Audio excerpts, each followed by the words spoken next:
After a long, long run, the beloved United States penny, it looks like it's going away. President Donald Trump says that the penny actually costs 3 cents to make.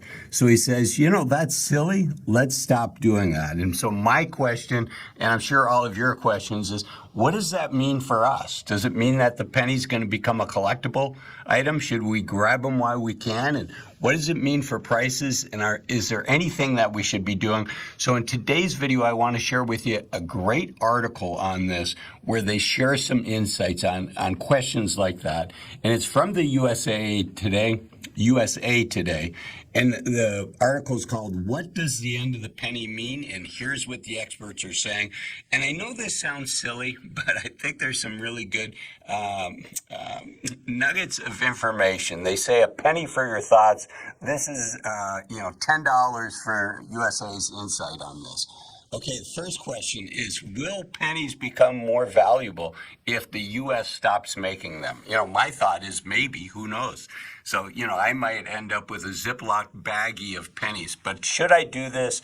According to the USA Today article, the answer to that question is one word. Will the penny become more valuable? The answer is it's doubtful. And here's what it goes on to say.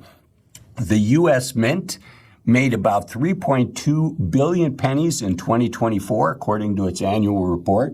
So there'll be billions of 2025 pennies available. And there's a quote here that there's nothing statistically that says that these pennies, 2025 pennies, should become valuable. John Feigenbaum, who's a publisher of a rare coin price guide called Gray Sheet, said. He goes on to say that the coin's legacy could be akin to the 1976 bicentennial quarter. Everybody at the time was hoarding them, and you couldn't find a bicentennial quarters and change. Now people have plastic bags, sounds like me, plastic bags full of them, and they're still worth 25 cents each. So getting rid of pennies, will it actually save the United States money? The answer to that in the article is one word again, maybe. Not making pennies will nix out more than $179 million in costs to taxpayers that it costs to make pennies. It's interesting because the penny costs 3 cents to make, but we're going to find out how much a nickel costs to make. And the article goes on to say, but the lack of pennies likely means more reliance on nickels, which costs even more to produce. And believe it or not, a nickel costs a little over 13 cents, almost 14 cents to make, according to the U.S. Mint. So apparently being a counterfeiter of coins is a horrible business. So don't be a counterfeiter of coins nor bills either. Okay, so what does the demise of pennies mean for prices? And I think this is something that's going to impact all of us. The article goes on to say there's no time frame for prices to be set in 5-cent increments.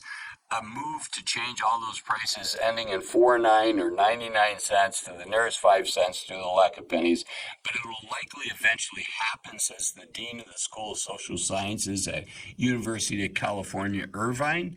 But for the time being, merchants can keep prices as they are, but there are 18 to 20% of Americans who rely on cash. They don't use credit cards. They don't use checks, and they're eventually going to pay a rounded up price. Based on that, and there's a quote here, if someone comes to you with cash, you round up, right? So if you're kind of doubly screwed if you're poor, because you're going to pay slightly higher prices. And then there's other countries that have done this, that have eliminated their low denomination coins, such as Australia, Canada, and New Zealand. And it's resulted in differing outcomes, with some prices rounding up and some prices rounding down, according to money.com. So what do I think this means for us? Most of us probably don't spend cash that often, right? We're putting things on a credit card. Credit cards are widely accepted. The reality is all of us are paying the credit card fees for somebody else because it costs merchants, store owners money to accept credit cards, but we've all moved in that direction now. And I can go literally weeks in the United States traveling and not bring out any cash. In fact, recently, I've been able to go weeks without having to bring out my wallet because I can pay with my phone. So here in the U.S., what does it mean for 80% of us? Probably not much. For the 20% of U.S. consumers that are paying cash, what it likely means is, they're going to be paying a little bit more. Eventually, those pennies are going to go away. Hopefully, the banks will continue, take in 100 pennies. They'll give you $1 for that. Hopefully, we'll still be able to exchange that and get money back for our pennies. So what does it mean for most of us? Probably not that much.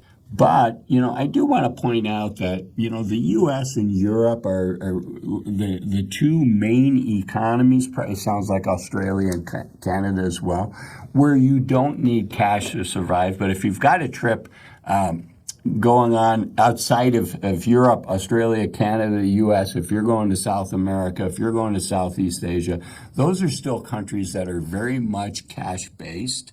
So be careful when you do these trips because you don't want to go there and find out, I don't have any cash on me, and I can't pay for a cab. Even like Ubers in other countries, and they might be called DDs or something like that, or Bolt, or I believe Go was another one. Many of those ride-sharing services still charge us cash outside of the United States. So people are often surprised. I don't want to see you surprised. USA Today, that was an excellent article. Thanks for giving that to us.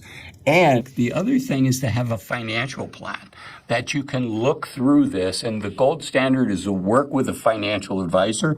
I know many of you are not going to work with a financial advisor to create a plan for you because, frankly, financial advisors are about 1% a year. Mea culpa, I'm biased. I was a financial advisor for over 20 years.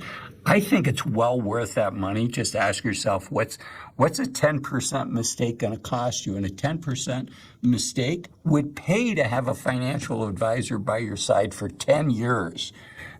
So it's definitely worth thinking about. But if you're not going to use a financial advisor, if you want to do it yourself, don't use Excel. Don't use Google Sheets. Instead, use software that's designed for you so you don't have formula mistakes. You don't forget things. You don't forget expenses like that $330,000 expense for healthcare expenses. The software that I like is called Bolden. It used to be called New Retirement. You can find them here. Also, I want to encourage you to sign up for my newsletter. You can sign up for my newsletter over here. And if you like this video, the YouTube algorithm says this is the next video of mine specifically for you that you should watch next. Thanks for watching this one. Bye-bye.